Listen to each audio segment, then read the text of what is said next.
आपने अपने जीवन में कभी तलवार खरीदी है? क्या देखकर तलवार खरीदते हैं? उसकी मयान देखकर या उसकी धार देखकर? अरे मैं भी कैसा प्रश्न पूछ रहा हूं आपसे। ये आवश्यक थोड़ी कि आप कोई योद्धा या क्षत्रिय हो।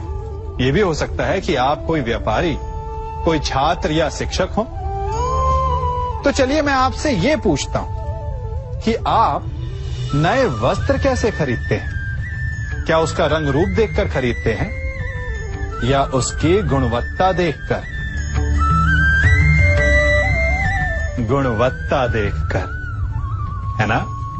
ठीक उसी प्रकार जब आप किसी मनुष्य से मिले तो उसके रंग रूप पर मत जाइए, उसका आचरण समझने की चेष्टा कीजिए, उसकी मेधा, उसकी प्रतिभा का मूल्यांकन करने का प्रयास कीजिए।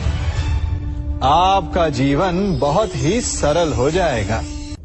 आप सब ने अपने जीवन में एक कहावत तो सुनी ही होगी कि एक चुप 100 को हराए। सुनी है ना? और इसीलिए कई बार हम जीवन में चुप रहते हैं, मौन रह जाते हैं, क्योंकि ये सत्य कि एक मूर्ख के लिए मौन रहने से अधिक श्रेयस्कर उत्तर और कुछ भी नहीं हो सकता। परंतु क्या जीवन में सदैव मौन रहना, सदैव चुप रहना क्या उचित होता है? नहीं। जहां पाप का बल बढ़ रहा हो, जहां छल हो रहा हो, वहां मौन रहने से अधिक गंभीर अपराध और कुछ नहीं हो सकता। मौन रहकर कदाचित आप समस्या से बच जाएं, परंतु आप संसार को समस्याओं में उलझा देते हैं।